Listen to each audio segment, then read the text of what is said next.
बिस्मिल्लाहिर्रहमानिर्रहीम। मौजूदा हालात में हर शख्स परेशान है। हर शख्स डिप्रेशन का शिकार है। हर शख्स अपनी परेशानी का रोना रो रहा है। जिस शख्स से हालात सुने, परेशानियों का रोना रोता नजर आता है।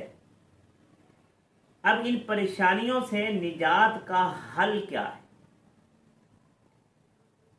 कोई माली हालात की वजह से परेशान है, कोई घरेलू हालात की वजह से परेशान है, कोई कारोबारी हालात की वजह से परेशान है, कोई बीवी बच्चों की वजह से परेशान है, कोई बहन भाइयों के झगड़ों की वजह से परेशान है।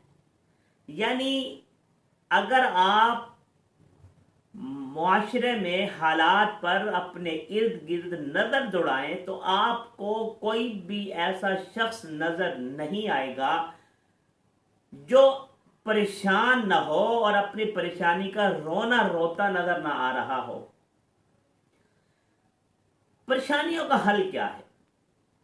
क्या दूसरों से परेशानी शेयर करने से परेशानी दूर हो जाती है? ऐसा मुमकिन नहीं। गम तो हल्का हो सकता है, लेकिन इससे आपकी परेशानी, आपकी तकलीफ दूर नहीं हो सकती। अब ये परेशानियां और ये तकलीफें कैसे दूर होंगी? डॉक्टरों के पास जाएंगे तब दूर होंगी। डॉक्टर वो भी एक नई परेशानी का सबब है। डिप्रेशन की वजह से लोग डॉक्टरों के पास जाने के लिए मजबूर हो गए हैं इन परेशानियों की वजह से।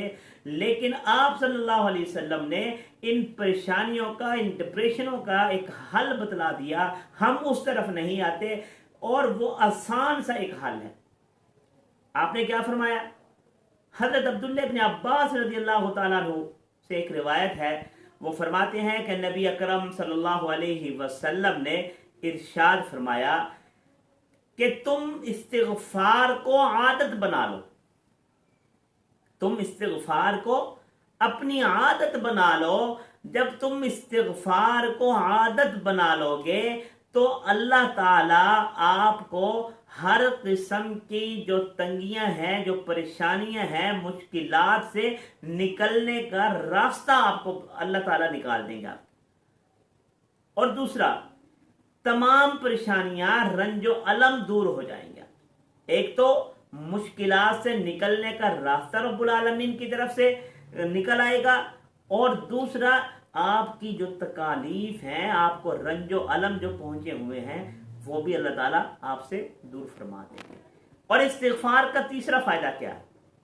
तीसरा फायदा यह है कि अल्लाह ताला गैब से आपके रिज़्क़ में हलाल और वुसअत वाला इतना रिज़्क़ अता फरमाएंगे कि ऐसी जगह से अता इतना अता फरमाएंगे और ऐसी जगह से अता फरमाएंगे जहां से आपके वहमो गुमान में भी नहीं होगा। यानी रब्बुल आलमीन ने वादा फरमा लिया कि तुम इस्तिग़फ़ार को आदत बना लो, तुम्हारी परेशानियों से निकलने का रास्ता भी मैं बतलाऊंगा। तुम इस्तिग़फ़ार को आदत बना लो, तुम्हारे रंजो अलम भी मैं दूर कर दूंगा। तुम इस्तिग़फ़ार को आदत बना लो, तुम्हारे रिज़्क़ का, हलाल और वुसअत वाले रिज़्क़ का मैं गैब से ऐसा सबब पैदा कर दूंगा कि तुम्हारे वहमो गुमान में भी नहीं होगा। अब छोटा सा काम है, इस्तिग़फ़ार करना है, परेशानियां दूर, तकलीफें दूर, डिप्रेशन दूर, और माली हालात की वजह से जो परेशान है, आपको वफर मिकदार में रिज़्क़ भी रब्बुल आलमीन की तरफ से मिलना शुरू हो जाएगा। और आप हैरान होंगे कि ये मेरे पास रिज़्क़ कैसे, कहां से रहा है और कैसे रहा। तो इसलिए मेरे दोस्तों, आप सल्लल्लाहु अलैहि वसल्लम की तालीमात पर अमल करने से ही हमारी निजात है, और हमारे सारे मामलात का हल भी आप सल्लल्लाहु अलैहि वसल्लम की तालीमात में ही है।